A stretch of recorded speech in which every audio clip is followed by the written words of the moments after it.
Hello, all. We're just waiting. One of the commissioners let us know that they're going to be a couple minutes late, so we're going to give them a couple more minutes before we get started. And then the other commissioner has not indicated to me that he would not be present, so we'll give them a few more minutes before we get the meeting started.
Hello, everyone.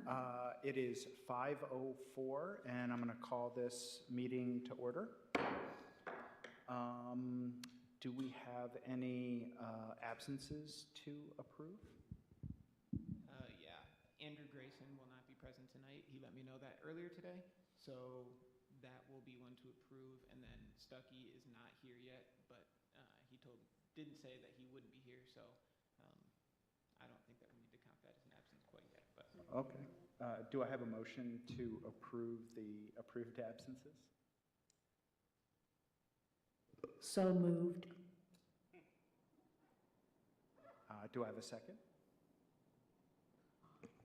Seconded. All those in favor say aye. Aye. All opposed? Say nay. All right, that motion is approved. Let's see. Do you have an adoption for the official agenda? yep, just to reappoint Eric Stuckey for his second term as a commissioner, and I think that can be placed within F, election of officers. It can be grouped in, even though it's not an election. We can do that before the elections happen. Okay. Could I get a motion to approve that change to the agenda? I'll move to approve the agenda as changed or modified. Anyone second? Seconded. All right. All in favor of approving the agenda as indicated, say aye. Aye. All opposed, say nay. All right, the ayes have it. And then, do we have any guests that are not here for the meeting that need to be introduced? No? All right. Let's see. Would someone make a motion to approve the minutes from the last meeting? So moved. All right, and a second?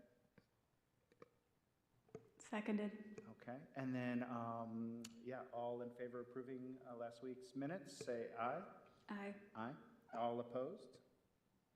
The ayes have it, so that motion passed. Do we have any public comments on the things on the docket tonight? Anyone have anything to say? Oh, no. Looks like no one does. So, Luis, would you mind reading the disclaimer? Yep. Chapter 16, Section 22 of the City of Kalamazoo Code of Ordinance states, historical preservation is a public purpose. To serve that purpose, the Historic District Commission is hereby charged with the following responsibilities. A, the Kalamazoo Historic District Commission is empowered to regulate work on the exterior of historic resources and non-historic resources in historic districts in the City of Kalamazoo and shall otherwise have all powers invested in historic district commissions pursuant to the Local Historic Districts Act, MCLA 399201, 1970 PA 169 as amended 1992.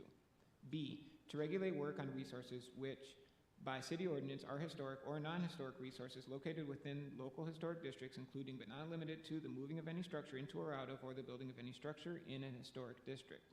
The following documents are available in the Community Planning and Economic Development Department located at 245 North Rose Street. These documents will help assist property owners in understanding the responsibilities of owning property in a local historic district. MCLA 399201, 1970 PA 169 as amended 1992, the Michigan Local Historic District Act, the Code of Ordinances of the City of Kalamazoo, Michigan, Chapter 16, Historic Districts, the Secretary of the Interior Standards for the Rehabilitation and Guidelines for Rehabilitating Historic Buildings, 1990, Standards and Guidelines for Kalamazoo Historic Districts, and maps of Kalamazoo Local Historic Districts. These documents and maps are also available on the City of Kalamazoo website at www.kalamazoocity.org/historic preservation. So, yeah, moving on to,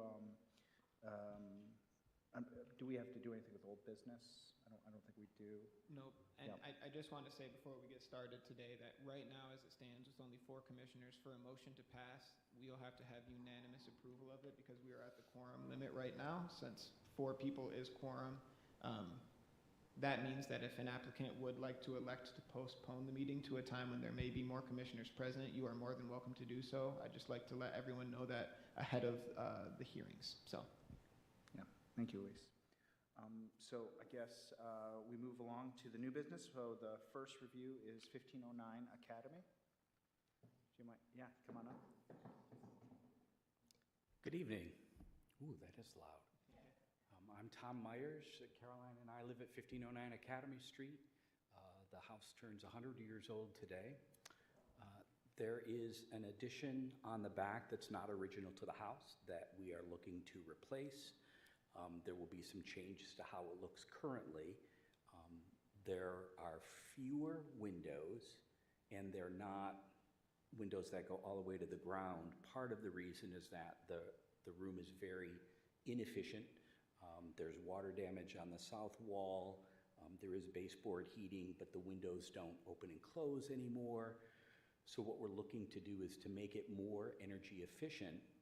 And part of the goal is to create wall space on the outside so that we can add cedar shakes like they are on the rest of the house. Right now, the addition doesn't have any of the shakes, and it looks like an addition, and it would be nice if it looked like it was more original to the house.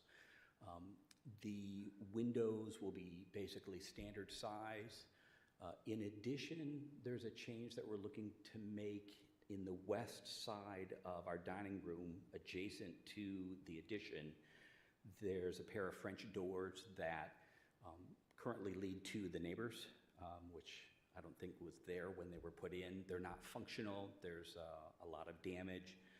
And the change that we're looking to make is to put double hung windows in that wall and create some wall beneath it again for the shingles to be put on or the shakes. But we would retain the French doors to the extent that we can salvage them in case anybody wanted to put them back in. So that's essentially the general scope of the project.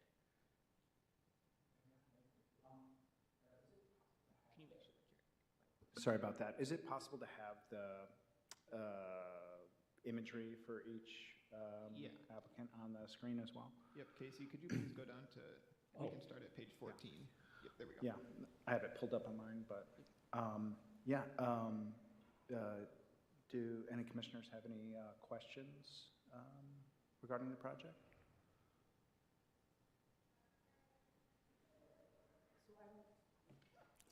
So I went to view the property and you can't see it from the front. That's number one. I don't have any objections. I don't see that it runs up against any of the guidelines, except could you tell me what the material is for the windows? Wood. Got it. That's what I thought. I just couldn't find it in here. So on the addition and in the room where there's the French door, the wood. And the goal long-term, we have casement windows that are vinyl, not original to the house. And so over the next few years, we plan on replacing all of them with wood double hung because that fits into the neighborhood better, but we just can't do it all at once. Yeah, it's hard. Yeah. Okay. I mean, being an addition, and it seems like you're being very thoughtful in how you're doing it. I also don't have any objections at all. It seems like an awesome project. Yeah, and as Tom was saying too, when I went back and looked at Sanborn maps, the addition was not there in when you could start to see West Main Hill, because West Main Hill was not always included in Sanborn maps because it was kind of out of the fire zone. By 1958, the map that I have for 1958/66, it's confusing. The addition still wasn't there, and you can tell because the back of the house was flush with the garage, and that's not the case anymore. The addition juts out beyond the garage. That means that the addition was added onto the home at least 35 years after the construction. It is an interesting addition, I thought, when I went to go look at it, because it seems like it's still old, but it's an undeterminate age. We don't know when it was built, which is always interesting to me, and it always makes me a little bit crazy when I can't figure that stuff out. But I think you're right, it certainly is an addition to it, and just wanted to let everyone know. It wasn't a report, but it must have been built at least 35 years after the completion of the original structure. Oh, one more thing to add. Next month, there'll be another submission for some of the window replacements to the wood frame double hung. So Pennings is working on that. You'll see it in March. Okay, great. Did you have another question, or, okay. Does anyone want to make a motion to approve this? I move that we approve the proposed work as it complies with the Secretary of Interior Standards 1, 2, and 4. Does anyone want to second that? Seconded. Okay. Could I do a roll call vote on that, please? James? Yes. Dan? Yes. Dana? Yes. Christy? Yes. So, yeah, that's passed. Thanks. Yeah, thanks so much. I appreciate your consideration. Thanks, Louise. Okay. And we're now moving up to 119 Prairie. I just wanted to say to the applicants, if you see us looking like we're scrolling on our phones, it's not that we're ignoring you, it's that that's where our notes and agenda and packet information is. Not Instagram. Is the applicant here for 119 Prairie? Okay. Yeah, Luis, do you want to, I guess? We can just move it down to the bottom if they're Oh, not okay, here yeah, right let's do now, that. then we can deal with it then. I was in contact with all of the applicants, and perhaps we just got finished with the first case a little bit than I anticipated when I asked them to come, so. Okay, great. We can just move that down to the bottom and move on to the next item. Yeah, then we're moving to 1403 Henderson. Oh yeah, great.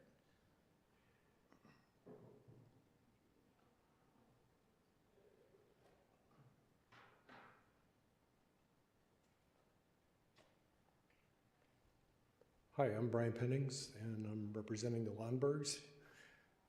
Hope to finish the basement in the house, and as part of that, we'd like to install an egress window in an area that does not have a window currently, and then also replace a window on the side of the house that's away from the streets with a same size window in the existing opening.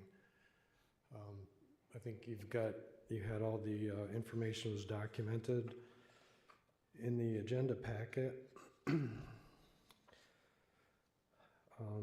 Just for clarification, on page 34 of 76 is the actual style of the windows that we would be using. It's actually a casement window that has a heavy mutton bar across the middle to make it look like a double hung, because that's what's on the rest of the house. And the other window, the smaller window, would be an awning window with a vertical mutton bar to simulate the window that's currently there. And as described in the packet, they would be aluminum clad wood windows, so, as proposed. Great. Yeah. Does anyone on the commission have any questions? So the egress window, there's not a window there at all? Correct. At this time, yeah. Correct. Okay. That's the only location in the basement that a bedroom really worked. Yeah. Yeah. And then that legally has to be put in to satisfy code for Correct. it to be a bedroom. Yeah. So, yeah. On the application, it says that the window well won't be visible from the street. Is that correct? The window well itself will not be visible from the street, correct? Because it's up a little ways, is that right? Yeah. Okay. Yeah, I'm scrolling here real deep. Sorry, I'm trying to figure out the page. Oh, you already have it up? Thank you. Oh, yeah, there it is.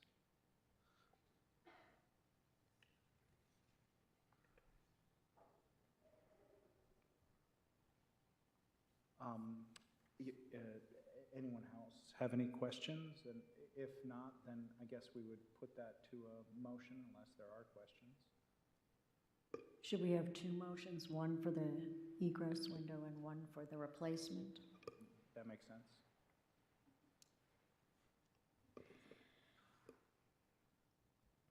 Okay, I'll start. I move that we approve the installation of an egress window as specified in the application, as it complies with the Secretary of Interior Standards 1, 2, and 9? 1, 2, and 9. Did anyone second that?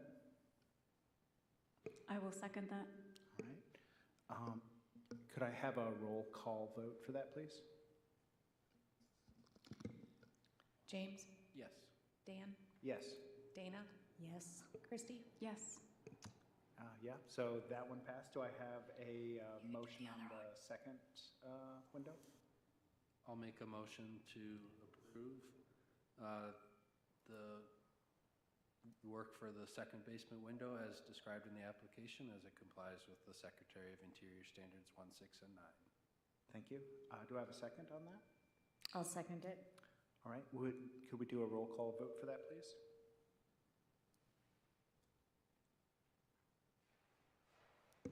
James, Yes.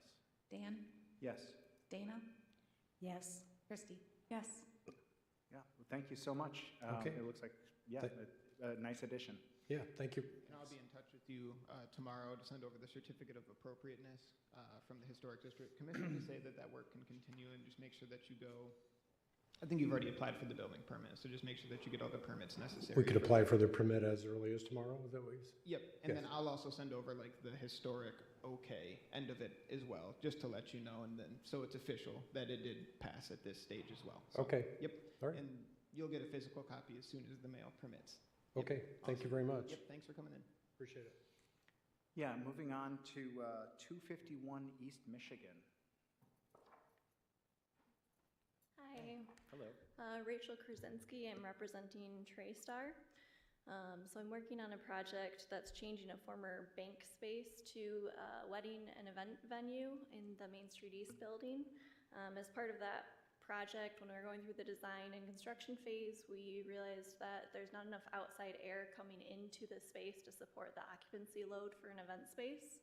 So we have two options to remedy that. One of them is to put another HVAC unit in, which is very expensive. It's over 100 grand.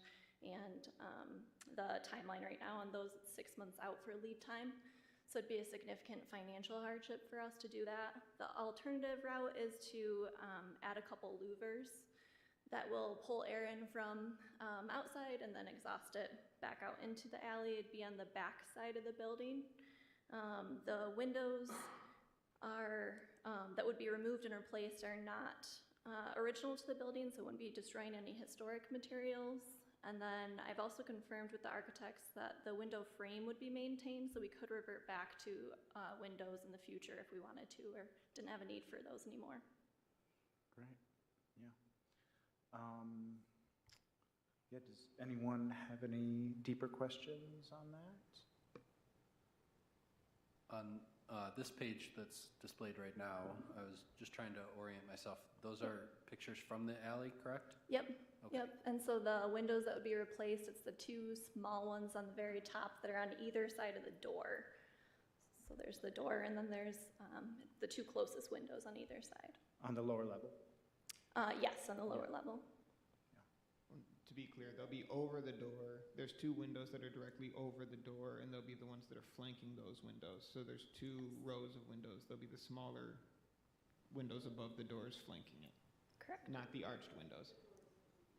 Yep, and Casey, if you could go back up a couple pages, there's a schematic showing what it looks like. You'll have to zoom in a little bit, but it is included on this page. Oh, down one more. Right there. Yeah. It's on the bottom left of that screen right now. I know that it's small. And I'm not sure if we can zoom in this version, but okay. Dana, has this been up before, this building? Like, I feel like we came to the conclusion that this was not even an original storefront at that. So, yeah, so I think, This building came, I want to say, in March of last year when TrayStar was putting on the lighting fixtures on the That's back, it. and there were metal awnings that were added onto the back as well. yeah. Yeah, I don't see any issues with it. I don't know, is there any insight, Luis on your end? I mean, it's not an original storefront, and it's needed to be, a useful space. Yeah, this is another interesting building to me that I wish I had pictures of the back when it was built. This is the Louis Sullivan building. It was originally constructed as a grocery store. I imagine that in the back there must have been some kind of access for people to put groceries into the store, but I have no clue. Then I believe it was turned into a Huntington Bank at one point. That's some of the earliest records that I've found for HDC cases regarding this property. When I went down and looked, those are double insulated glass right now, double paned glass on it. Looks like it's still wood frames, but it's not historic glass by any means from when the building was built. They are relatively small windows as well, as I indicated in the report, and as you said, the reversibility would be there.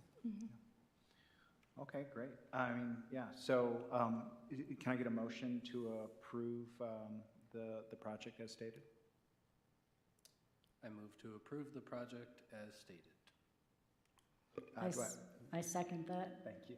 Thank you, Dana. Could I have a roll call vote on that, please?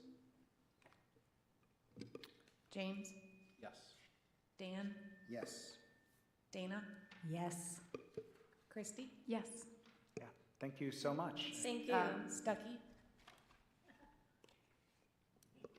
Can I actually have input right now or no? I guess now that the vote's been completed, no, we'll go with what was Yeah, done. Yep. but as far as the rest of the day? Yep. I can? Yep. Oh, okay, I thought I had, Nope. okay, Just tardy, but you're here, so. sorry.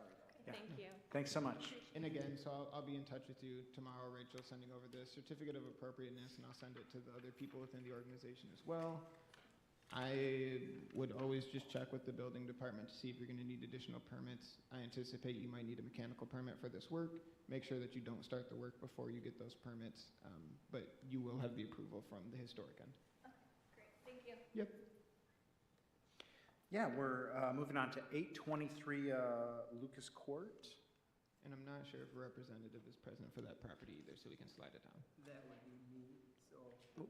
Excuse me. Wait, That you're would the be, representative? I am the representative, Oh, so I am, okay. that's why I was asking, I can't really vote tonight, I didn't Okay, think, Oh, because not of on that. this one. Yeah, but I can answer any questions. Yep, you can go present if you would like, sir. So I need to go up? Yeah, go present. Okay, shoots, and I didn't have my.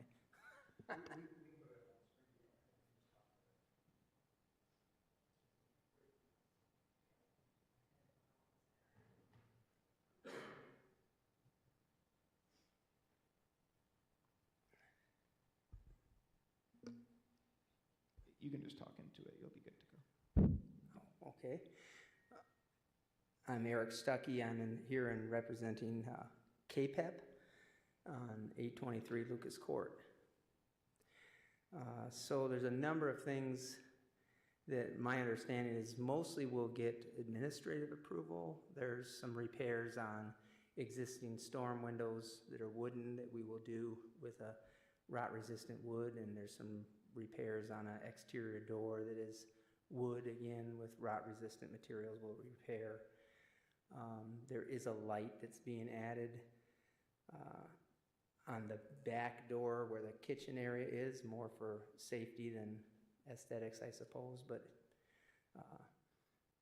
that would be at a reasonable height, halfway between the kitchen window and the back door, about roughly at the height of the door itself.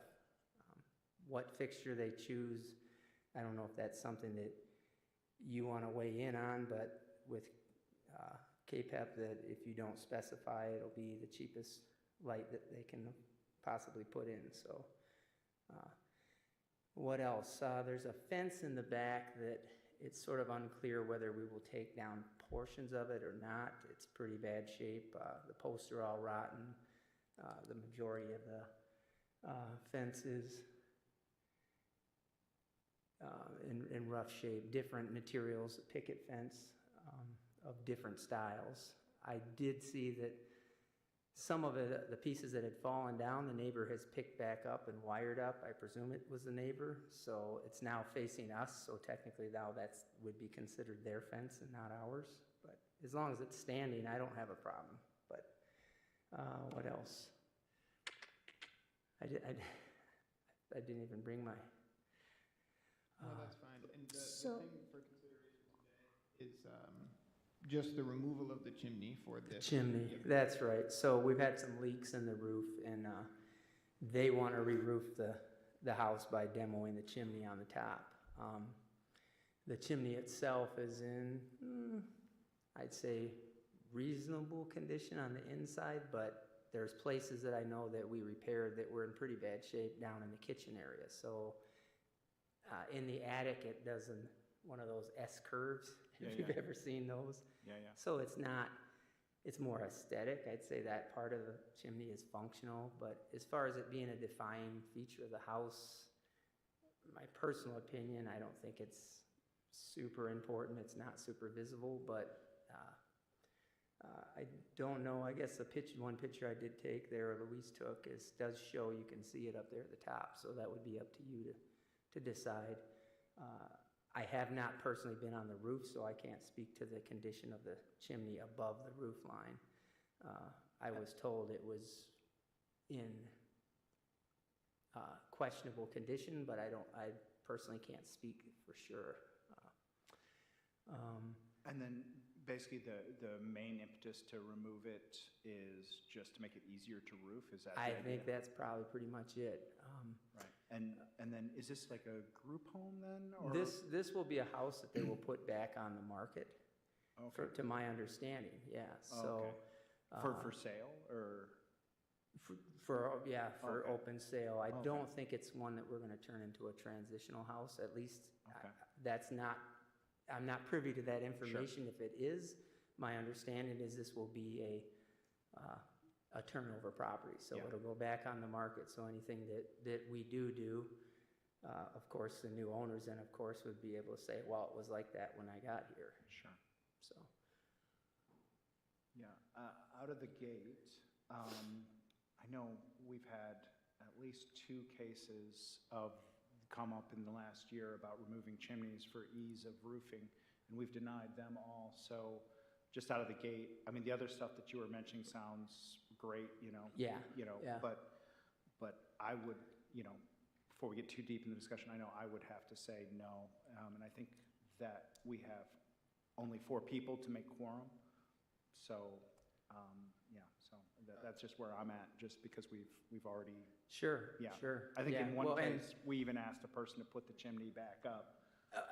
Yeah, well, my personal thing is, I'm not super attached to it, but also what we do as Historic Commission is try to encourage keeping those features, because once they're gone, they're gone. That is correct. And I worry, I guess, to Dan's point, if we do allow the removal of this chimney, are we then setting a dangerous precedent for future? None of the cases are precedent setting for the HDC.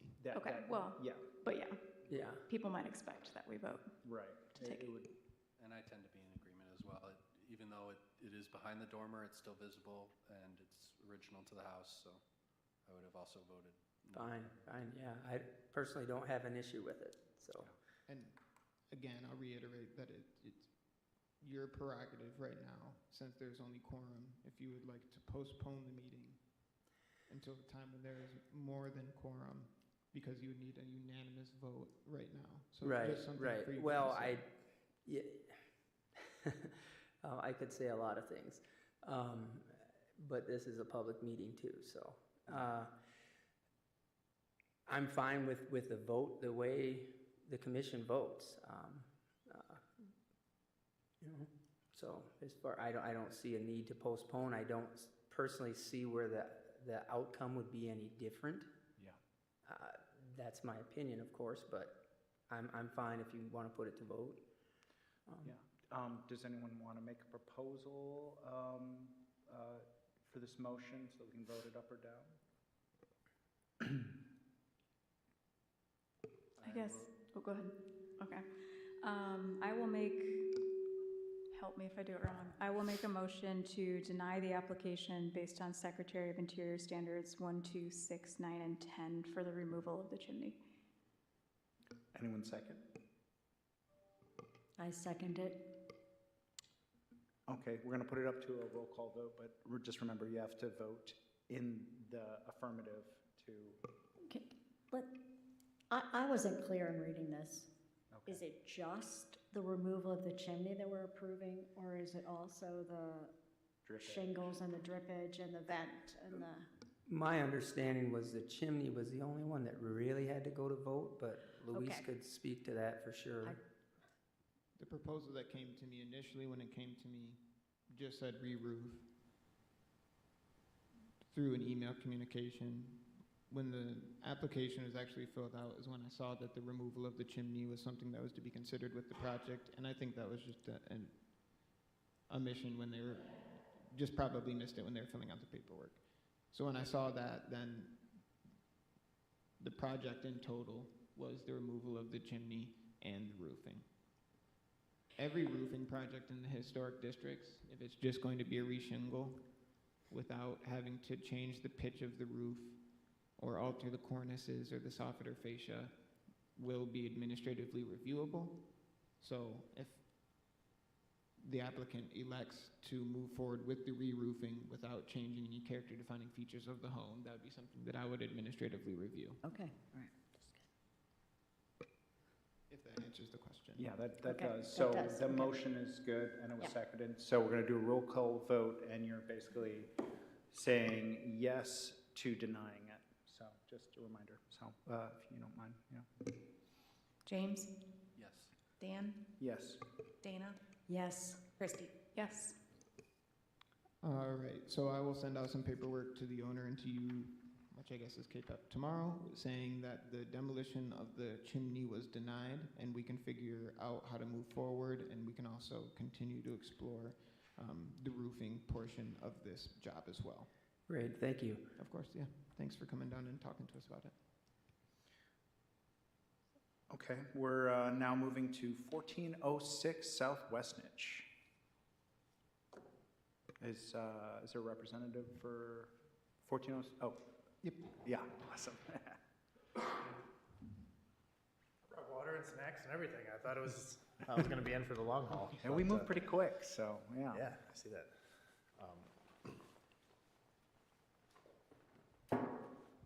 So since our last meeting in January, I took a lot of, it was Mr. Berg, I'm probably not going to say your name right, but Brisash? Okay. And I took a lot of those opinions in, and so a lot has changed since our last meeting, and I would love to review it and see what you guys think. Originally, it did not have, it only had the gable wall on the east and west side. By adding a gable wall on the north and south, that would give me habitable space on the third floor without adding a third floor. Proportionally, this design isn't going to be exactly what the proportions are. I do have those offhand if you need them. And that roof, by raising up the second story, it doesn't look terrific, but it's not going up that high. The roof line on it, it looks a little weird, and that's just the software program that's being used with a 2% slope, which would be a flat roof. And then about 20 minutes ago, I did send an additional email to Luis with more information about the deck that is going on top of that. It's basically just going to be instead of wood or a traditional like flat roof that you're never going to see, it will have tile, and I'm hoping for side-mounted railing so that there's no rails going through the deck, so that the water management is properly done on it, so we don't have any future problems. But from what Luis was telling me is that the back half of the house, although it's important, isn't as important for approving anything as the front of the house. The front of the house, keeping all of the trim the same, and also the roof line, the front of the roof line, the same. We are doing rafter style, so it was already rafter style built, so we're not going to do trusses. We scrapped that from after meeting last time. And that'll also allow for habitable space on the 3rd level. And then sneaking in some windows underneath the gable on the north and south, and doing some trim and kind of fish scaling that is similar to what's already there. And then the door on the back side is an addition. Right now there's no doorway there. If you could go 2 pictures back for me. Yeah, that door right there, and those windows are not there. Those were added. The windows that are currently on the back side over there are staggered for the stairwell that's there. And so what we'll do is smooth those out. So one of them will be for what will be a kitchen on the main level, the left one on the main part. And on the right one, I think that's an original opening. And then the 2 above that are original, and then the ones that are centered underneath on that gable wall are proposed and added. And every window that we have on here is also a wood window as well. Keeping with, we really want to keep with the same wood siding painted and wood windows, the same exact trim style that's on there already. That's pretty much all I have to say about it. Those are obviously big changes from the last time I came in and wanted to just add a weird looking 3rd story on one side of the house. Yeah, thank you for that. Unfortunately, I was ill on that last meeting, so this is my first time seeing the project, so I'm catching up a little bit. I'm super familiar with the house, though, and like the rendering, are you proposing getting rid of the decorative roof over the entrance and the front window in this? Oh no, that is definitely staying. Okay, I feel like your rendering's not doing you any Oh yeah, it definitely isn't. any help here.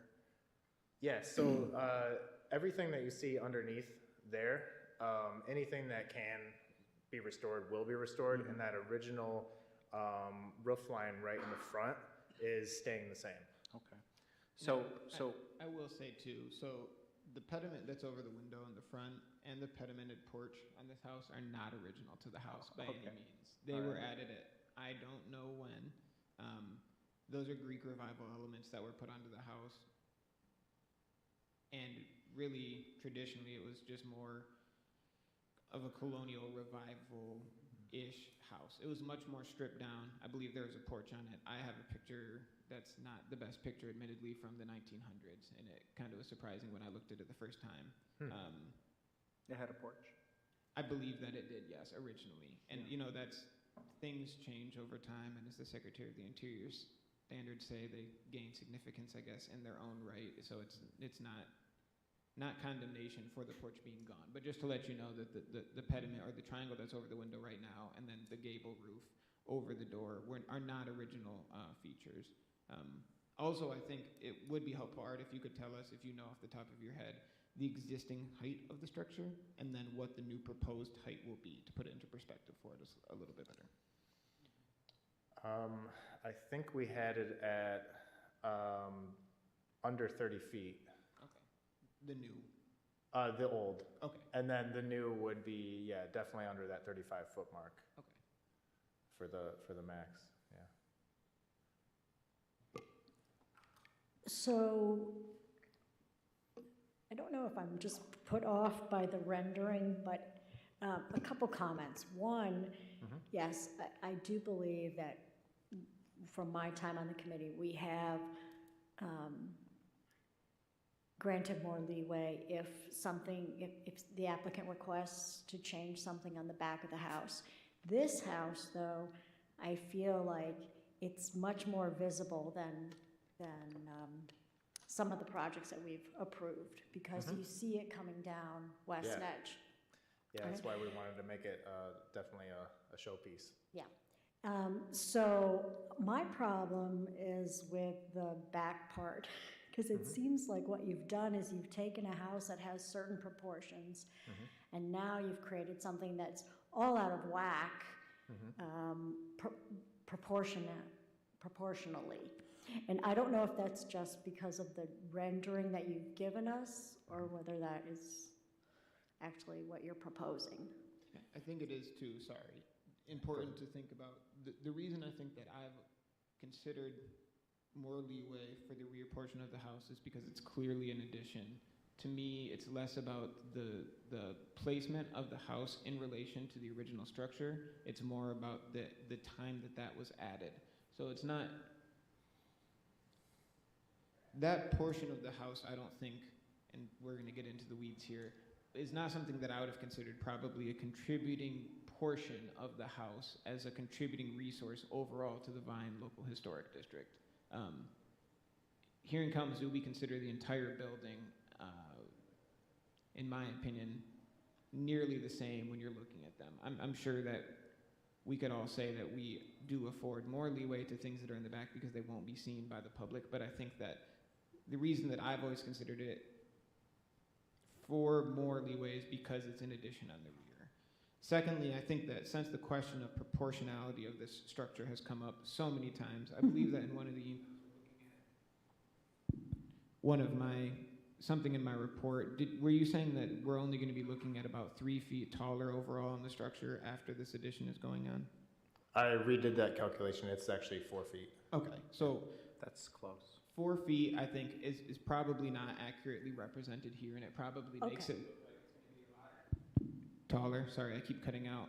And I think that what you were saying earlier, and now that you've spoken here even, I'm getting more clarity on it, is by making the roof have cross gables on it, it's hearkening back to what Jeremy was saying before. By adding dormers, you're going to increase the amount of habitable space in the upper portion of the home. 4 feet overall is not probably what's accurately represented here, and I just want everyone to keep that in mind as we look at the proposal. Are you talking about 4 feet on the front or 4 feet on the back? You can't see it in this one, but that you can kind of see it. The one gable puts the roof line just a little bit higher. On the primary portion of the structure, the core block of it? Yeah, so the north and south. Right now, the flat side of the roof gets light from the south side of when the sun goes over it. So this would be the triangles that are going the other way, the ungabled roof from the original. If that made any sense, I probably just confused it more. Okay, so maybe I wasn't clear. So when you say you're adding 4 feet, Yes. are you adding 4 feet to the front of the property? The historic structure? Or The historic structure? Or Or are you adding how much are you adding to the back of the property? To the addition?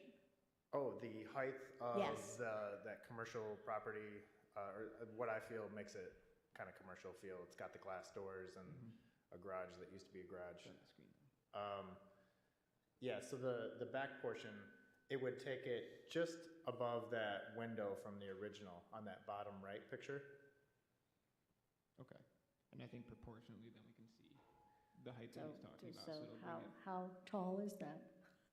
That's all I want to know. Is there like a whole other, I'm just curious about what's going on inside that, because there's no windows or anything. What is that room gonna be? It increases the head space and rack space for a commercial business since it's zoned, I think it's CC2 or something like that. Okay. So would the addition as proposed be a separate space from the original structure, or would it be a continuation of that second floor in the original? Does that make sense? It would look separate, although I do have the rendering as having the wood siding wrapping it.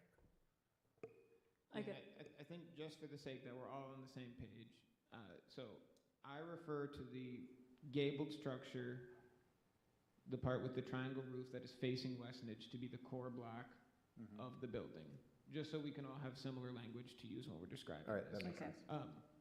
The rear addition that everyone is speaking of is connected to the building right now.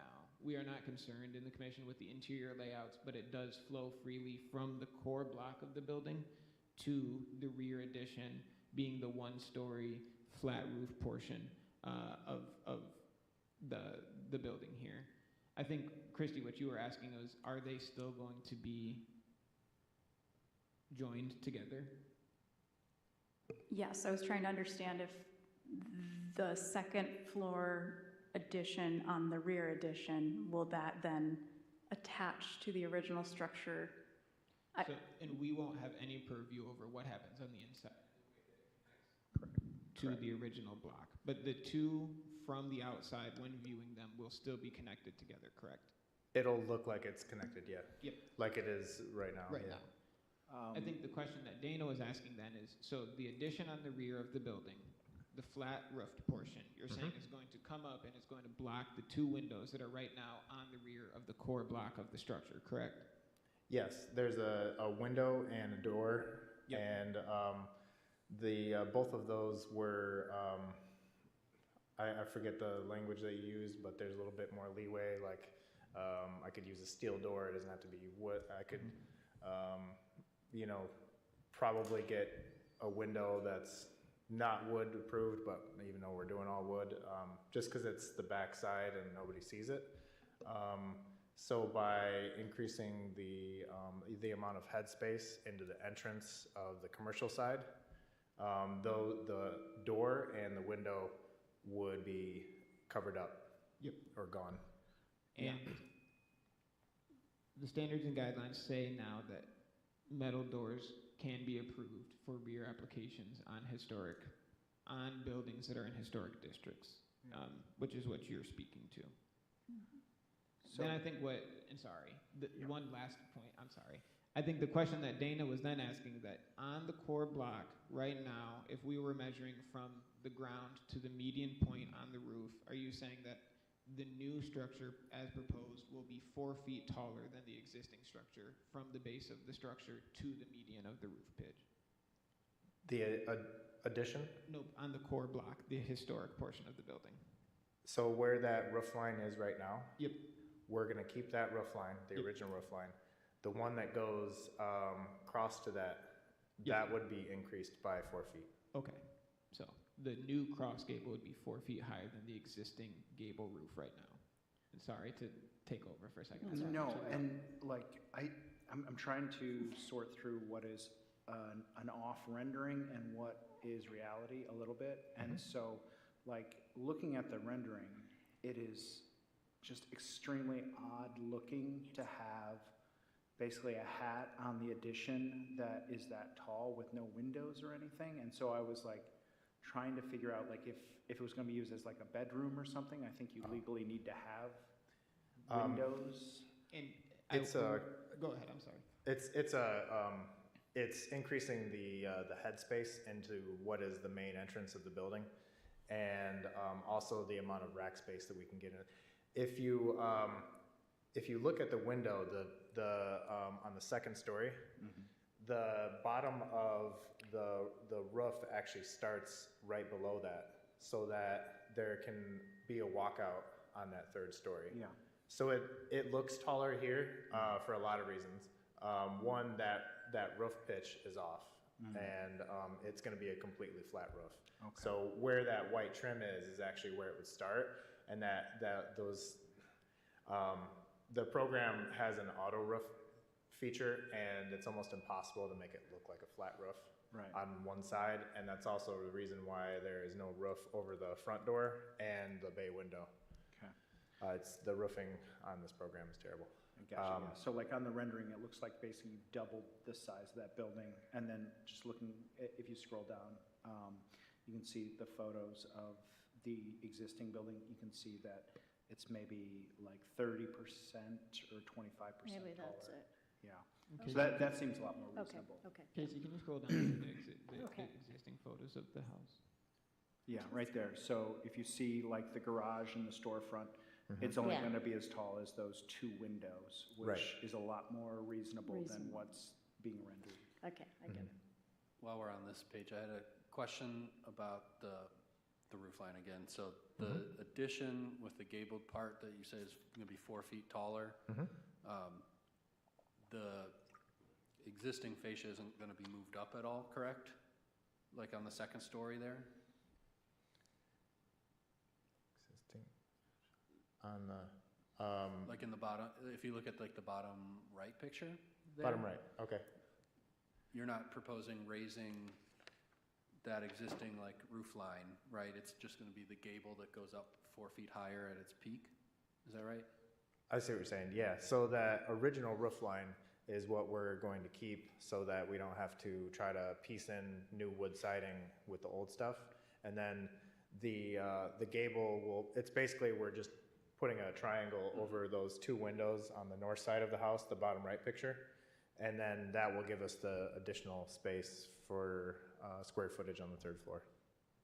And just one more clarifying question then. So the existing roof on the core structure, so if we want to look at the top left picture is the core structure, that roof line is not going to go up at all, but you are proposing putting a cross gable, so a gable that runs perpendicular to that, which is going to be 4 feet higher than the existing gable.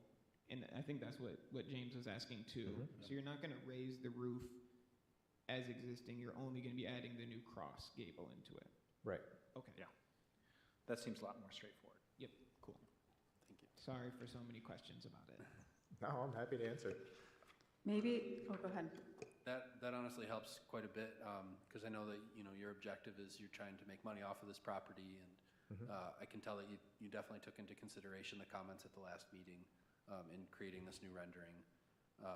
And I agree with what others have said, that the new rendering just, it makes it look a lot taller than what you just described. So I'm Just, more just, comforted by that. yeah, and just looking at it, it looked like you were adding another floor to the front building. And I was trying to put my mind around that, but yeah, no, I think, yeah. Anyone else? Yes, I had a, Yeah, go. okay, real quick. Maybe you already said this, I'm just trying to make sure I understand. On the addition, how tall in comparison to that bottom right photo, where will the new roof sit in relation to those windows? The bottom of the windows or the top of the windows? It'll be just at the top of the window. Top of the windows, okay, Yep. thank you. Of what was the. Sure. Will no longer be a window and a door. Yeah, and then I guess my other comment would be on the addition, I'm not loving the large swash of flat siding on that portion. I guess it's more just a comment than a question, but also when you add that, like, I'm just gonna call it a second floor to the addition, I might like to see the windows replaced, if you will, on the back of the addition. Like, you're covering up the 2 rear windows on the core block, but then not kind of honoring them at the back of your addition. Does that make sense? Is anyone tracking with that? So the windows No. that are bottom right picture, Yeah, basically having those windows. like put them at the back of the addition maybe. Just because you've got all siding on the north side, all siding on the east side, there's absolutely nothing. It's On okay. the back side, I know the rendering is rough. I do have I do have 2 windows and a door. That's on the south side though. South side. I'm yeah. talking about the north side and the west side, yeah, there. Oh, I see what you're saying. Because you're removing those windows from the core block, I guess I feel like maybe there's some possibility to honor that in the addition and add some windows. It's just a comment. I don't know if I missed that. Is there windows in the old garage? I thought that was a complete solid wall. No, I mean, you're taking them off of the core block, right? There won't be windows now on the rear. They'll be up higher. Oh, I see you're what you're adding- saying now. I got Yeah. you. I don't know if any other commissioners have thoughts on that, but that was just something in my mind. I mean, it would definitely allow a lot of natural light. But no, I haven't considered, I mean, obviously not a door right there where that mouse is, but like 2 windows. And I agree with you, like, the core building, I like what you're doing there, that looks great, and I think that, you know, brings that wrecked house back, and that's awesome. But it just, and I'm, again, trying to run it through, the render is not as accurate, but it just does seem slightly strange to have just a band of siding all the way around, and then, you know, the back wall being just one fully sided thing. And that's why I was kind of asking, you know, and this isn't, I guess, our business, but I'm just trying to figure out the use. So like, if windows would add to your situation or not, it would add, I think, to the look of it and make it seem less out of place. And currently, the west wall, so the back wall of the addition, if we're looking at the photo right now, the addition being the rear flat roofed portion of the structure, the right side of that does have one window on the ground floor when I'm looking at the Google pictures right now. I think that it has been infilled Mm-hmm. I can't remember from the last time that I went into it, which was like September maybe of last year with the previous owner. So just so people know that that is not just a completely flat wall back there. There is a current opening for a window on that side. The only opening that that I remember was there's an AC opening on the south side of it, and then there's a block of windows put in a wall that is actually the garage door was just left there, and then they put an interior wall. Yeah. And they put the windows right where the garage door windows were, so there's a little bit of light coming in from there. I don't remember a window on, what would that be, the west side of the house. But I'm whatever current openings there are, I'm happy to put a window in there. Whatever helps get the project approved and moving along, I'm willing to do. I agree that it needs something instead of just a continuous solid band. So if there's a way that I can add it in during this meeting or propose it, then I'll definitely get it done.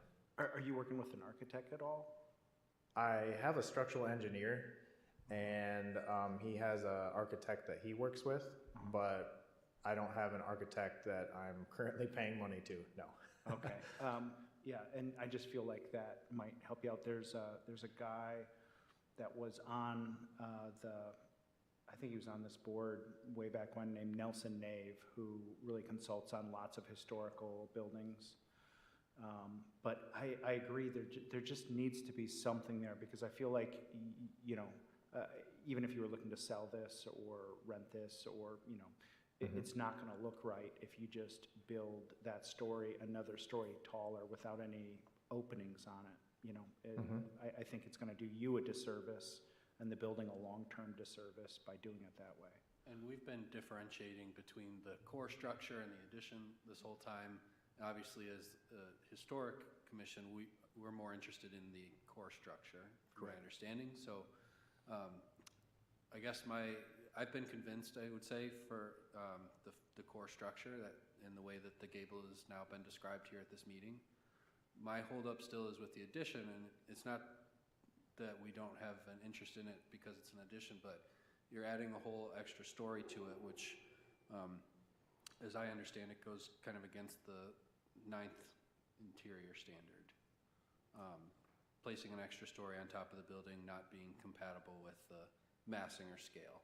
In other words, the way I see it is that adding that second story on the addition kind of fundamentally changes the way the whole historic property looks. It I think, kind of compromises the look of the core structure, in my opinion. Okay, so with the having the 2 windows on the west side of the house, does that help with, and then also trim underneath the flat roof to bring in some of the features of the core structure into the addition? Would that help? Can you say that again, please?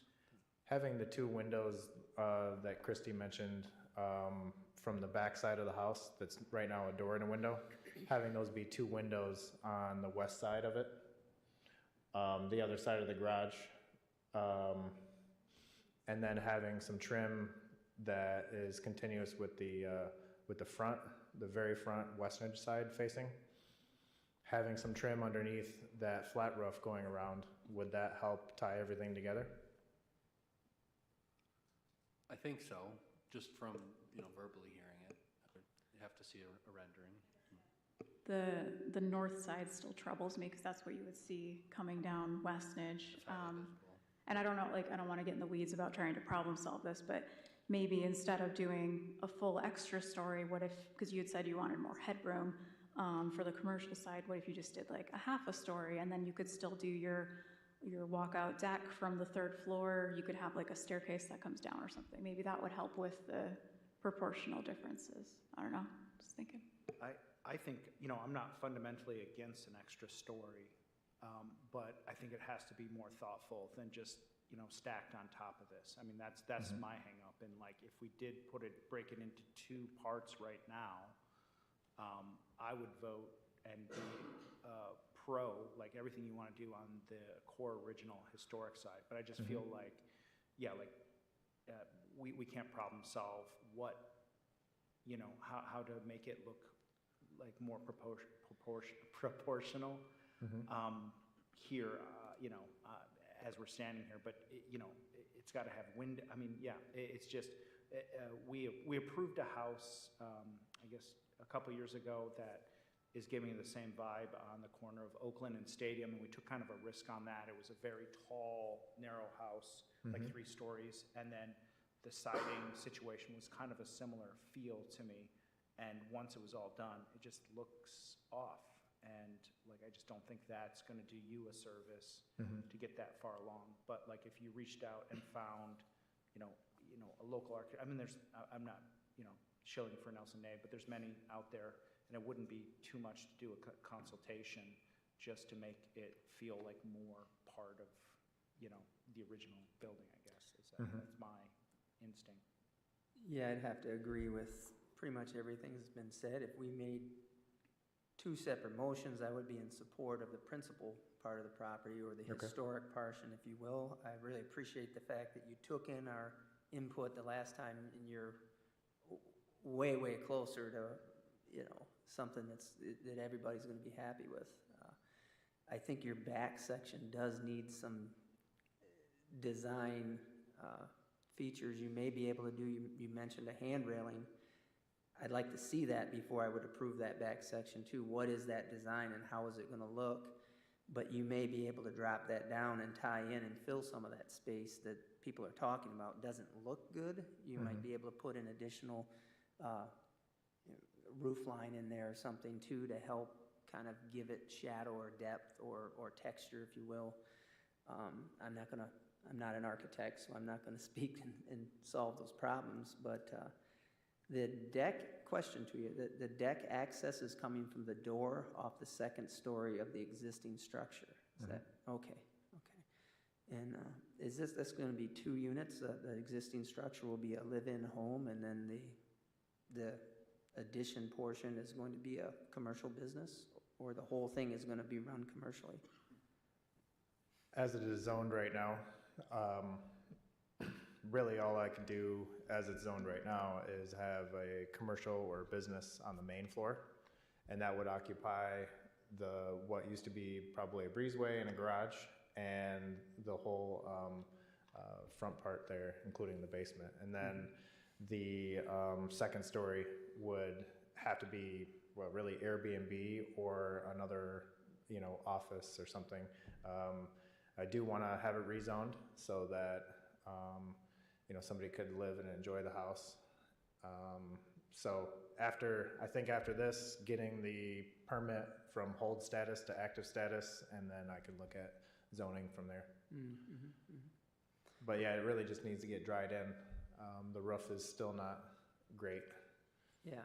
Well, the idea of separating the 2, I think, it might be your best option at this point. Is you can move forward on your projects, you can get a roof over, you know, what you need to get covered, and,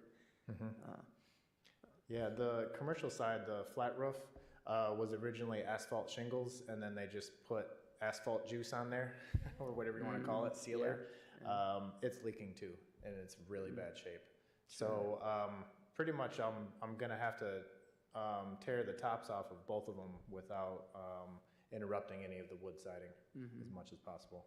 So since both the roofs have to go, having an extra gable on the north and south and having a little bit more height at the main entrance of the commercial building, I think it'll give it some jazz, especially when people come in to visit.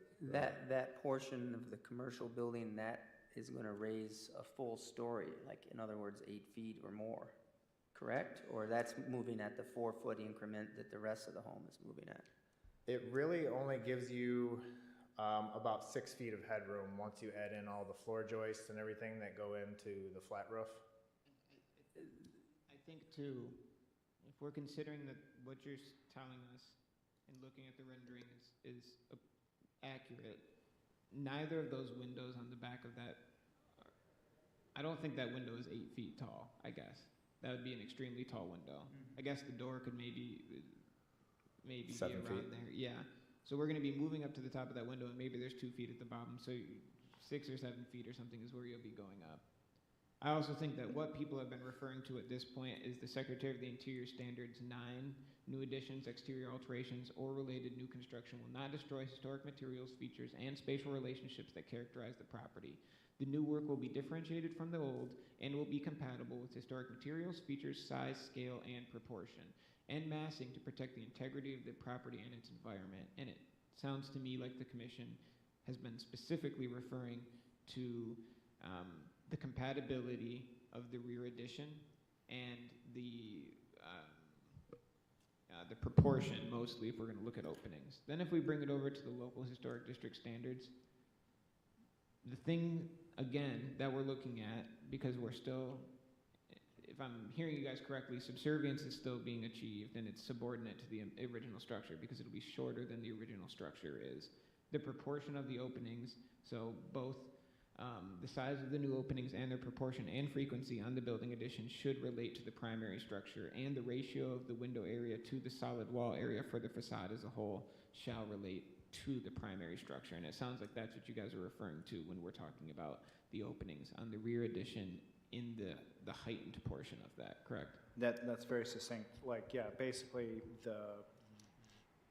just adding it on makes it so it's not proportional. Like the spacing is like you just said. Yeah, that's where my hang up is.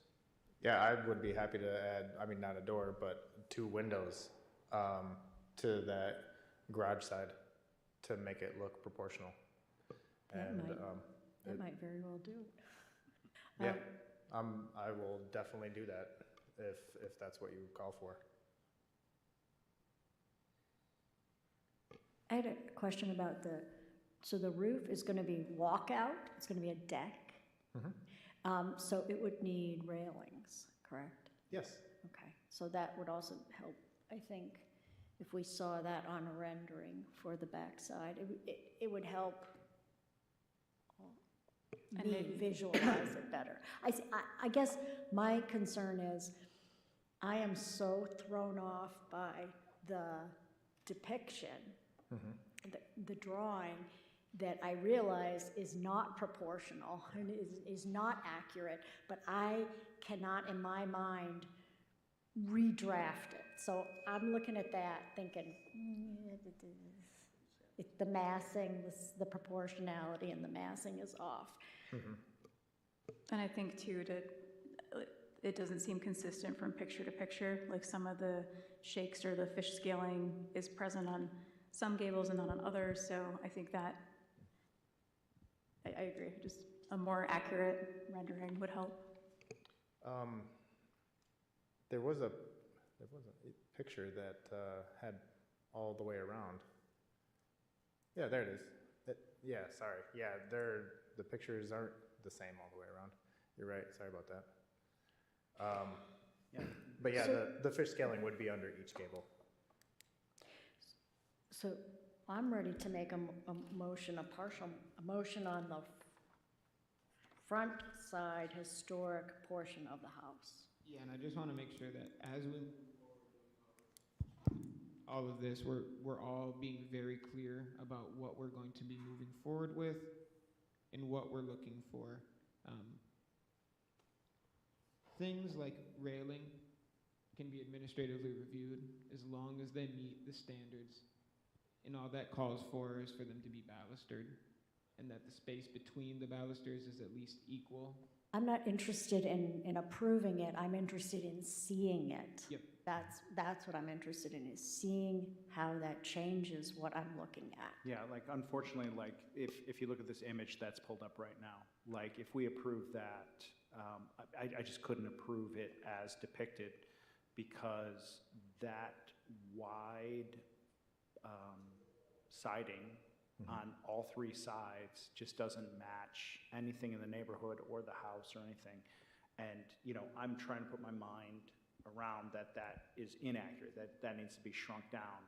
But as depicted, it's like over twice as tall as the other stuff. So it's just very hard to really get a clear feel of what we're actually going to end up with on that house. So so we kind of went through the language on that one.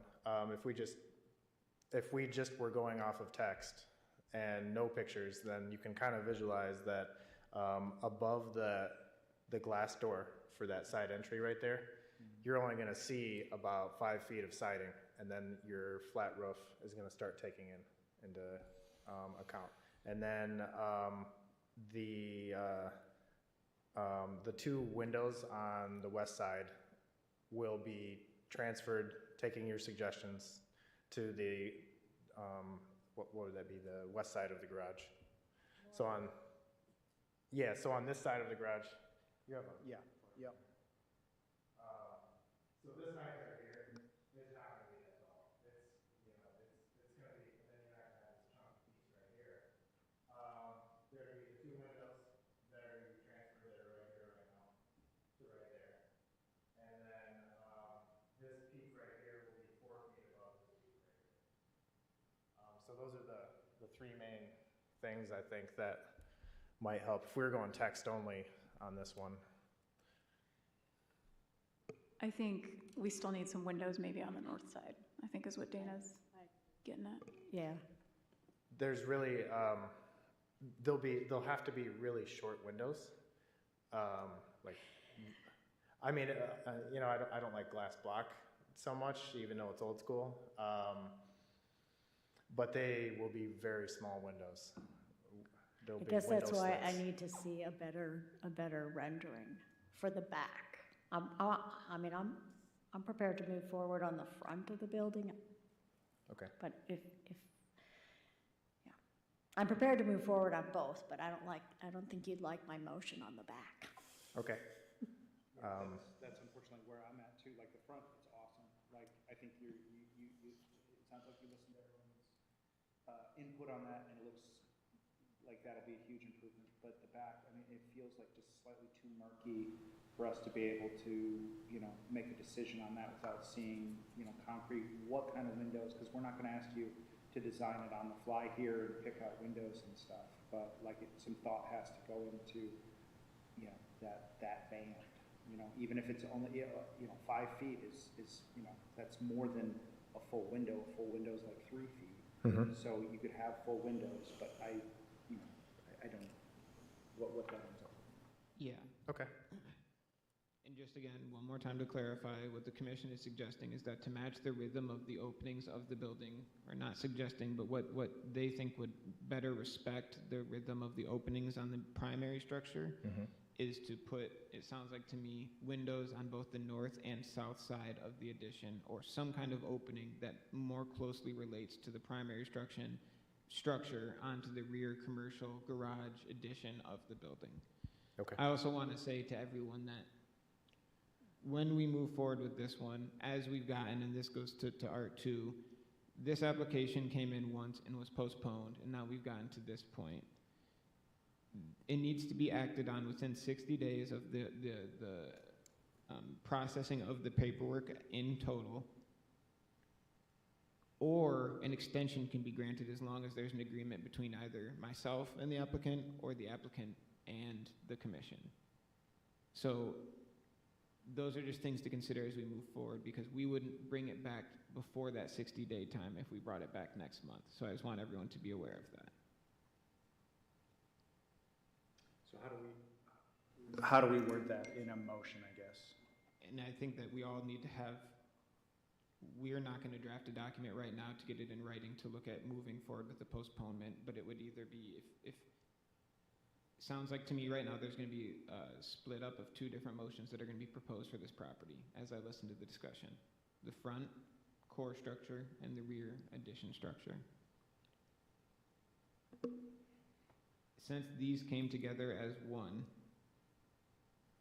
we would need to discuss if the postponement is going to happen, then we need to get the agreement, or there can be a denial of one or approval of both, whatever will happen, and then the other portion will need to come back as a new application. So that's the way that it would have to be handled, because the postponement can't happen without the extension moving forward. I just want everyone to be aware of that, because the laws state that after 60 days of the receipt of the application will be approved as submitted if it is not acted upon.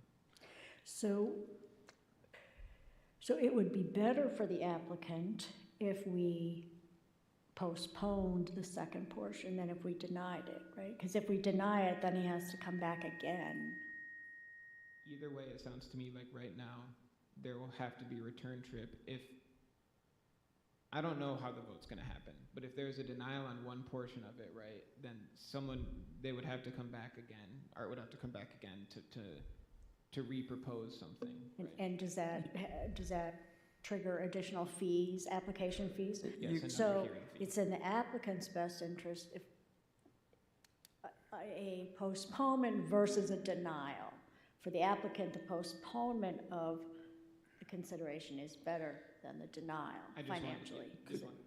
I would be possible very happy with that. Okay. Sorry to interrupt. That's okay. If you want to postpone it, because then if I get on the next meeting and when we're still under the 60 days for the next meeting?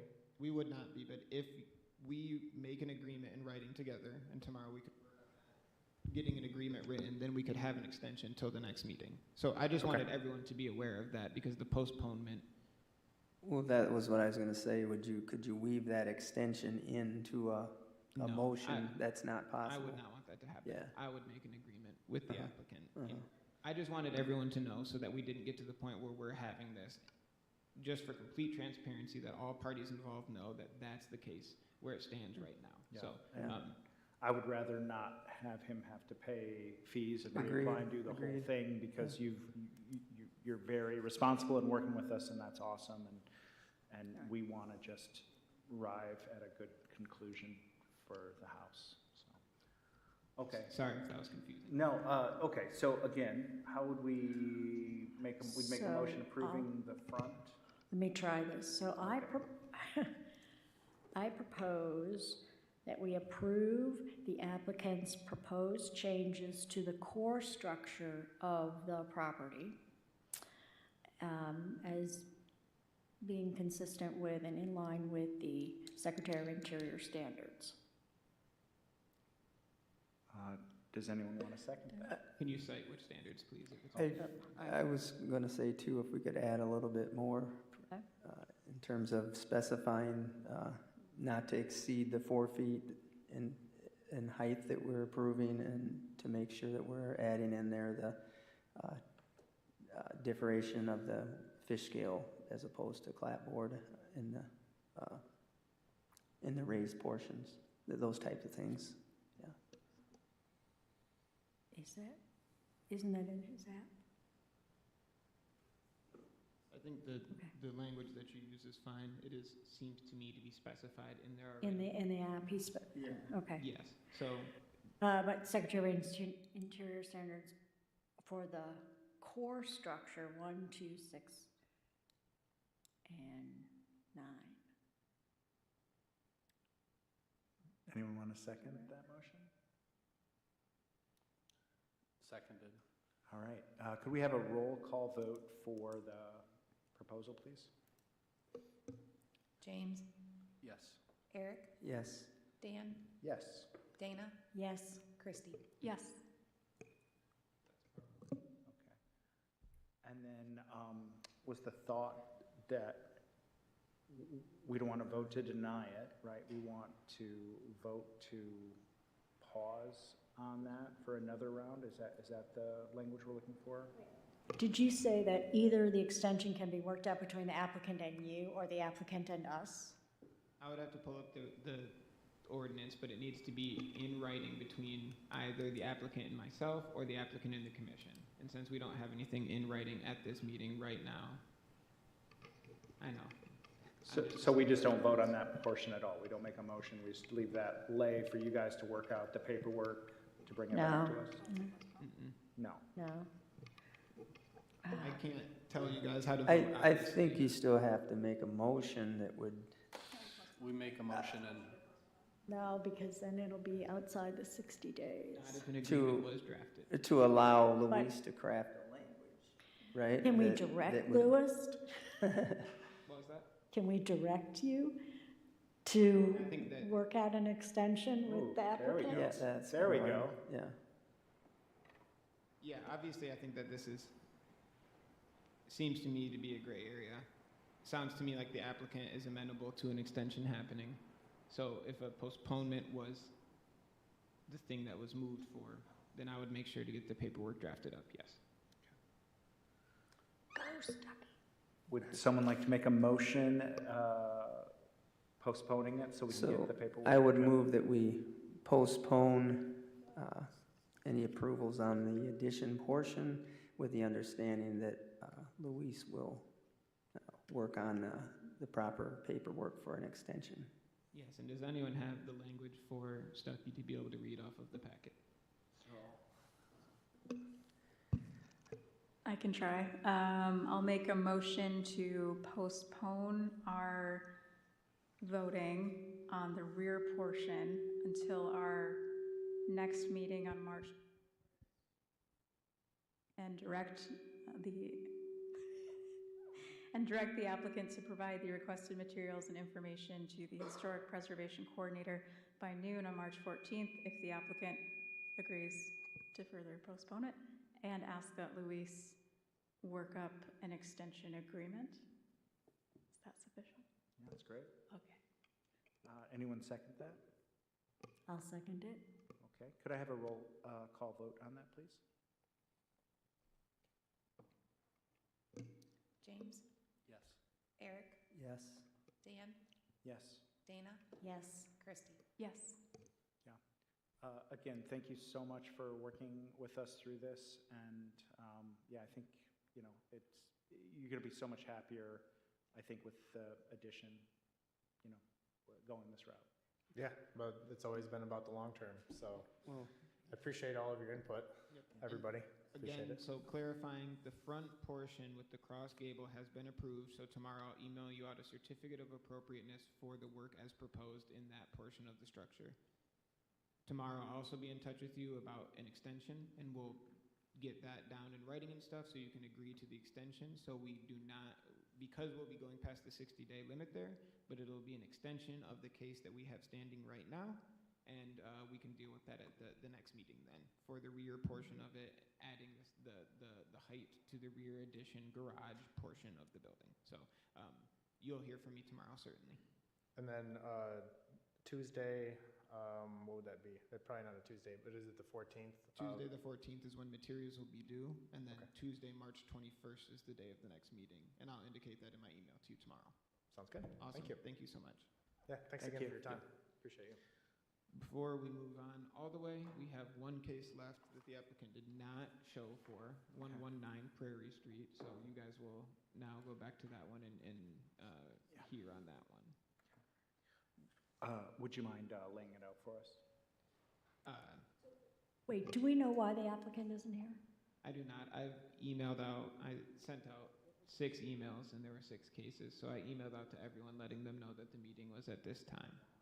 And the reason I ask is because I have difficulty deciding something that when the applicant isn't here. Yeah, admittedly, I did not take the best pictures for this one. didn't get up super close to the soffit to see what was going on with that. I am trying to see if there's anything in my email letting me know that the applicant would not be here. Are we commenting on this one yet? 1 second, sorry. Okay, no problem. I just want to see if I heard anything from the applicant to say that they would not be able to be. Nope, so I don't have anything from them letting me know that they would not be here. I can talk about it briefly if you guys would like me to. Right now, this is at 119 Prairie Street in the West Main Hill Historic District. In my opinion, it's a very definitive prairie-style house with wide overhangs in the eaves. It has wooden soffit and fascia on the building, and the applicant is proposing to change that wood to, I believe, aluminum soffit and fascia around.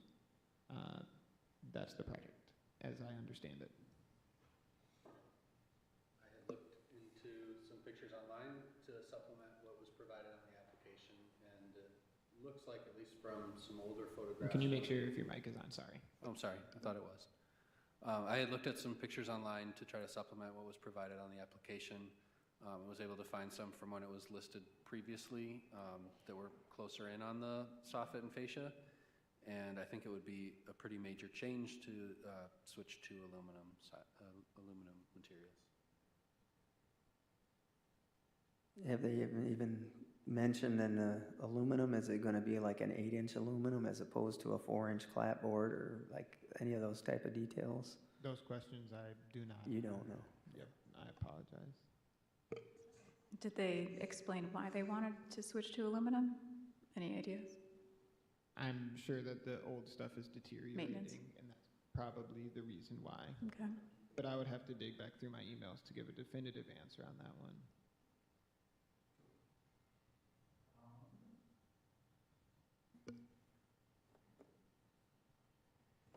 It's rough without having them here to ask questions on, so does anyone want to make a I proposal? would move to postpone until the applicant can be here at this point.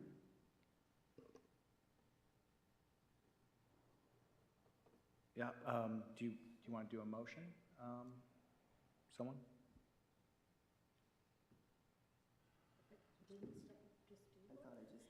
Yeah. Oh, yeah, you need to add it. Yeah, you do, yeah. I would move to postpone the meeting till the applicant can be here in person and perhaps have more information to answer our questions. I second that. Could I get a roll call vote on that, please? James, Yes. Eric, Yes. Dan, Yes. Dana, Yes. Christy. Yes. I'll reach out to the applicant tomorrow and let them know that the application was postponed pending further information about the project. And that takes us out of the application reviews portion of tonight's agenda. So we're moving on to the election of officers portion of the meeting? I think that we should look at the reappointment portion before we get into the election of the Yes. officers. So since I added it on, Stuckey's term he'll need to be reappointed for his next full term. The motion can be simple. I'm sure that Dana can do it. I move that we that we recommend to the commission that the commission reappoint Stuckey to the Historic District Commission. Thank you, Dana. I'll second if we need it. Yeah. Could I have a roll call vote on that, please? James, Yes. Eric. Oh, Yes. Dan, Yes. Dana, Yes. Christy. Yes. So I'll get the paperwork drafted up tomorrow to the city commission. As we move into the election of officers, I just had to do this for HPC, and this is the way, I don't know when the last time you guys did this was. The way that it works is there's going to have to be 2 votes for each of the positions. First, the chair will call for nominations of someone to be elected officer, is the way that it goes. So you'll ask if anyone has nominations. Someone will have to make a nomination, or I guess you could not make a nomination, and then people will vote on those nominations.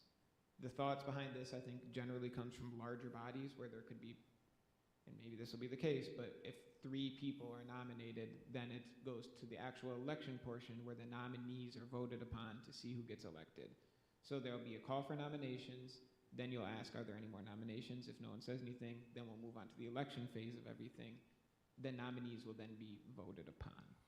Do we do both positions for nominees and then do all the voting at once, or do we do chair, vice chair? Chair and then vice chair separately. So I just Oh. wanted everyone to know that that's the process. Yeah. Just curious, because this is my second time here. Yeah. What does being an officer entail? The chair runs the meetings, so gives it the full rundown. To my understanding, that's generally the extent of it, really. We have, Casey takes minutes for us, so there's no secretarial position open for voting. The vice chair then fills in for the chair if the chair is not present. I think that there are things that come with that for Robert's rules, like a chair is not permitted to make motions. So I guess that's not really something you do. The largest part is that they facilitate the meeting and run the meeting. I don't have the bylaws right in front of me, but No, that's the biggest thing. And thank then you. I think something that the HPC does is it's probably more relevant for the HPC, but then interfaces with me as the liaison to the city if questions come up or there's comments about other things. So, but that is certainly a good question to know what we're voting for. Yes. Each commissioner would be allowed 1 nomination, or you could nominate multiple people for. Since we'll know who the chair is by the time that we get to the vice chair, I can't tell you what to do, but I don't think I think it'd be appropriate to vote for the person who is chair to be vice chair, because I guess I don't have the rules in front of me, but I don't think it would be wise to have both positions occupied by the same person. Yeah. All right, then can I call for nomination for chair? I nominate Dan Kastner for chair. I second. Okay, then do we, Yep, and then anyone else? you can get a roll call on that one, or you can just you can do a voice vote for it. Yeah, am I allowed to vote on myself? You are allowed to vote on yourself for the nomination, yeah. Okay. But only in the voting phase, not for making the motion, yes. Right, okay. If people want to have discussion, they are certainly open to. Could I have I a think- voice vote, yay? If Christy wants to discuss, then yeah. I just wanted to say Dan's done a fantastic job leading meetings so far. That's my discussion. Oh, thanks, I'm so nervous, like, I'm working through it Second. though, yeah. Okay. And then, yeah, however you want to do it. Yeah, let's do just a voice vote. Okay. Yay for yes. So people can say yay. Yay. Yes, Yep. yeah. Okay. And all opposed say no? Okay, so that motion passed And then you'll ask if there's any more nominations for chair? for chair Yep. so- after. Oh, yeah, are Yep, there any because other more? people- Oh, yep, right, because, yep. oh, okay, yeah. Are there any other nominations for chair? Okay. Then we can move into the actual election phase, so you're the only nominee. I just like to cross all my T's and dot all my I's, but then you can move on to the voting phase of the election, so Okay, so now this is the the actual. for chair, election, yeah. yep. So, okay, so could I have a roll call vote for the official vote, yeah, for chair? James, Yes. Eric, Yes. Dan, Yes. Dana, Yes. Christy. Yes. Congratulations, Dan. Thank you. I didn't say it very exciting, but you are the new chair, and we can certainly take some time in the future here to sit down and talk if you would like I would about love that, yeah. what that entails. And then you can proceed with the vice chair position nominations. I'd like to make a motion that Dana for vice chair. You can't. Oh, I You- can't you because can't I'm the make a chair. motion. All right. All right. Technically, it does. You're only the leader. You can't do that. So technically, you're both acting chair right now, and it takes effect immediately that you become. So, Okay. sorry, All I right. didn't I'm mean to out. step. Yeah, all right. step on toes. I would move that we nominate Dana as vice chair. I'll second the nomination. Could I have a voice vote for that? Yeah, yay? Yay. Any opposed?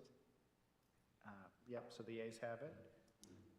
And then we're going to, are there any other nominations for vice chair? Okay. And then, so then let's do a roll call vote for vice chair, please. James, Yes. Eric, Yes. Dan, Yes. Dana, Yes. Christy. Yes. Okay, Yeah. Dana, you are the new vice chair, and I want to thank both of you for stepping up to those roles. It's very much appreciated. You guys are the ones that really help run the meetings and make sure that we get through everything, so I do appreciate you taking on the additional responsibility that is entailed therein. Dana as well, if you would like to meet, we could all meet together, or we can have meetings separately to talk about what that looks like and anything that you want to look at for the future of the commission. I'd Okay. certainly be open to that, and we can schedule those meetings tomorrow. Yeah. Great. Yeah. Okay. Thanks. Then I don't think we got the Just new a business. quick report that I can go over. I always include for you guys the new owners in historic districts. A lot of people generally move in or buy property in Vine and Stewart, and there is no exception to that rule this month whatsoever. This is just something I include for you guys. It's all obviously public information that can be pulled from BSNA online, but I just work some magic to make sure that I get it pulled down to only have historic district things. Surprisingly, there were no administrative reviews that were held between this meeting and the last one. I only say that half sarcastically because generally there's not work that's being done during this time of the year. If you reflect back on last year, we actually didn't have meetings for the first 2 months of the year. So I don't think that's out of the norm. We have had projects, which I actually am enthusiastic about, people applying for things and planning forward and getting ready for spring. So we've had 3 HDC hearings, and I don't ever add on the things that haven't happened at the time of me making the report. So now obviously we'll have had 5 more added to that. So that's pretty much it. I guess keep your guys' eyes on your inboxes, because as we had last year, training on alternative materials, I think that I'm looking to plan another training session. We might even have 2. I think that a training session where we look at some fake cases so we can all sit down and talk about the things together. I think that that would be a great way to pick apart some of the different things and understand more and more how we're applying the Secretary of the Interior standards and how we're applying the standards and guidelines. Not that you guys aren't doing good already, but I think it's great to be able to talk about it in a setting where we don't, so we can all be on the same page. I also think that we should have a training on Robert's rules, and I've been vacillating on this a lot, whether or not it should be a joint meeting between the HBC and HDC so we can, get 2 birds at once. I think that also runs the risk of, I don't know how many people can attend the same date from both commissions. So that's why I've been kind of wishy-washy about figuring that out. I will figure it out. Did you lead that class? No, one of the attorneys from the city would lead the class. And thirdly, on Monday, I had a kickoff meeting regarding the updates to the standards and guidelines here in the city of Kalamazoo. Pretty well attended. I think I had around 40 people attend that meeting. I'm not proposing anything drastic, and I still have to operate within the Secretary of the Interior standards, obviously. So as I continue to move forward with that, anything that I draft, I will bring to you all to look at. Really, to me, there's a couple things that I think need to be addressed, like newer technologies and solar, synthetics, things like that. And then there are a lot of textual things that I really want to clean up in the document. As it's moved back from analog to digital so many times, there's some holes. So just wanted to keep you guys aware of that as we move forward. Thank you. That'd be really helpful. I just want to say I've had a hard time on some of these motions in the past. I have voted yes because it says we have substantially complied with numbers 1 and number 3, and I go, well, it kind of complies, but it doesn't substantially comply. So that would be really helpful to kind of solidify, like, where is our stance on these things. And I think it's important to understand, too, that should always remove yourself, I think, from the thought process of having a stance, I guess I would say. Which is interesting, I guess, those are made broad for the purpose of them being able to be applied throughout the entire country without having to modify them at all. The Secretary of the Interior standards, and then the purpose of the local historic district standards and guidelines for those Secretary of the Interior standards for our local community. I only say stand on, I stay away from that because I think that we are always striving for objectivity when we're doing this. Case to case. Yeah. And looking at a stance, to me, this is probably just semantics, but implies that there's subjectivity that be imparted then. And we're just looking to say, like, okay, we understand that this is what standard 1 means, and it's looking at a door, so this is what our standards for doors say. This is the answer. But if you made a motion, you wouldn't necessarily have to say substantially. You could say it does comply. Or you have to kind of use that language. I write out the motions for you guys so that so that we can know what motion to make, I guess. I think that substantial compliance is a good, I would have to look. I think that it might even be building department lingo, but I think that is substantial compliance. We probably never as humans deal with absolutes, so I think that signifying substantial compliance helps out in that realm. Better than barely complies. So, and I didn't mean to belabor my report, but I just wanted to keep you guys all aware of that. So. Okay. Well, then do we have any other business? So then we just wrap it up. Do I have a motion to adjourn? I move to adjourn. I will second that. Could I have a voice vote on that? The yays to adjourn? Yay. Opposed? Nope. Adjourned. Yeah, thanks. Congratulations. Thank you.